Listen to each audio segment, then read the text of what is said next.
আজকে আলহামদুলিল্লাহ সবাই ভালো বাঁচা কিনা হইতাছে, আশাবাদী আমরা অনেক ভালো খেলবে তারা। দর্শক, আমি রায়হান রাসেল আপনাদের স্বাগত জানাচ্ছি জাতীয় স্টেডিয়াম ঢাকা থেকে। কিছুক্ষণ পর বাংলাদেশ সময় সন্ধ্যা 7টায় বাংলাদেশ মুখোমুখি হবে ভুটানের আন্তর্জাতিক প্রীতি ম্যাচে।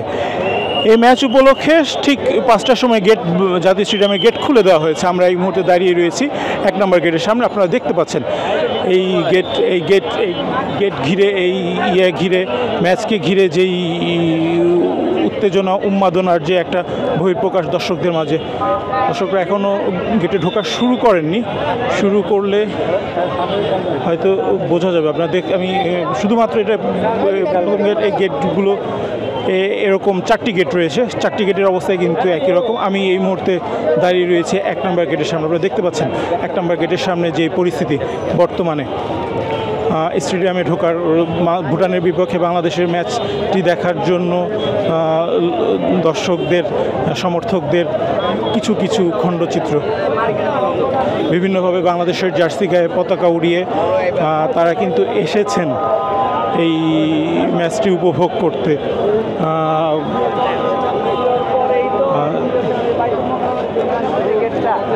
দেখতে পাচ্ছেন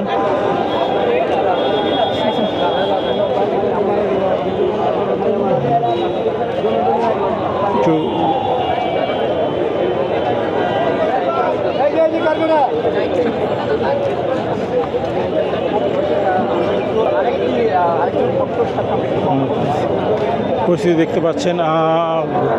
সব মিলিয়ে যে একটি মনোমুগ্ধকর পরিস্থিতি। বাংলাদেশের সমর্থকদের আশা যে বাংলাদেশ নিশ্চয়ই খুব ভালো একটি আজকে ম্যাচ উপহার দেবে এবং জয় উপহার করে নেবে। বিভিন্নভাবে বিভিন্ন লোকজন বাংলাদেশের পতাকা কিনছেন, বাংলাদেশের পতাকা ব্যান্ড কিনছেন মাথায় দিয়ে। ভাই, আপনার সাথে একটু কথা বলি, সেটা হচ্ছে ভুটানের বিপক্ষে আসলে কেমন ম্যাচ প্রত্যাশা করছে? আলহামদুলিল্লাহ ভালো খেলবে, আশাবাদী আমরা অনেক ভালো খেলবে তারা। মূলত বাংলাদেশের ম্যাচ দেখতে এসেছেন নিশ্চয়ই, সেই সঙ্গে বিশেষ কোনো খেলোয়াড়ের উপর চোখ থাকবে কি? হ্যাঁ, আপনার হামজা চৌধুরী থাকবে, আপনার জামাল থাকবে। সবাইকে আমরা ভালোবাসি আর কি, সবার খেলাই দেখি আমরা। এই ম্যাচ দিয়ে বাংলাদেশের মাটিতে প্রথমবারের মতো খেলতে নামবেন হামজা চৌধুরী। গতকালকে বাংলাদেশ দলের কোচ হ্যাভিয়ার ক্যাব্রেরা জানিয়েছিলেন তিনি হামজাকে কিছু সময়ের জন্য মাঠে নামাবেন, হয়তো পুরো সময়ের জন্য না হলেও কিছু সময়ের জন্য মাঠে নামাবেন। সেই ম্যাচে হামজা চৌধুরীর মূলত বাংলাদেশের সমর্থকদের যে একটি আশা প্রত্যাশা, সেটার প্রত্যাশার অন্যতম অংশ হচ্ছে হামজা চৌধুরীর খেলা দেখা।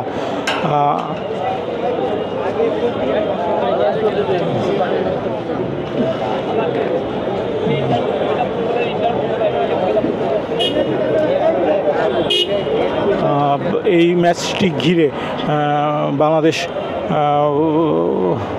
পুলিশ বিভাগ থেকে কিন্তু সর্বোচ্চ নিরাপত্তা ব্যবস্থা করা হয়েছে, সর্বোচ্চ ব্যবস্থা রয়েছে এই ম্যাচের ক্ষুদ্র ব্যবসায়ী যারা আছেন, বিশেষ করে পতাকা বিক্রি করেন,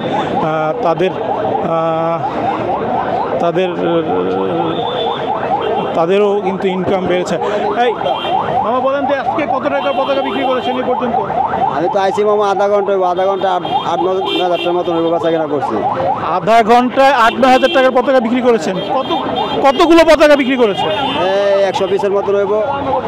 শুধু আপনি নাকি এখানে যারা আছে সবাই একই? আজকে আলহামদুলিল্লাহ সবাই ভালো বাঁচা কিনা হইতাছে, সবাই মাল কিনতেছে।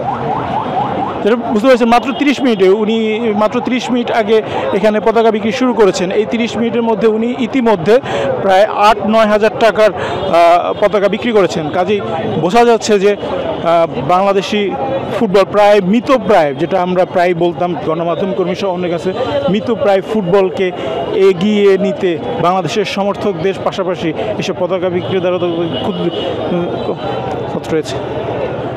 দেখতে পাচ্ছেন সমর্থকদের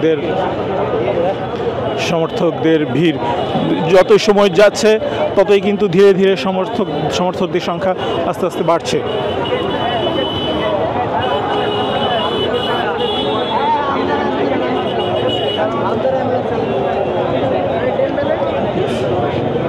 দর্শক এখন এই পর্যন্তই, আর কিছুক্ষণ পর আপনাদের সঙ্গে আবারও সরাসরি যুক্ত হব। আমি রায়হান রাসেল বিদায় নিচ্ছি জাতীয় স্টেডিয়াম থেকে।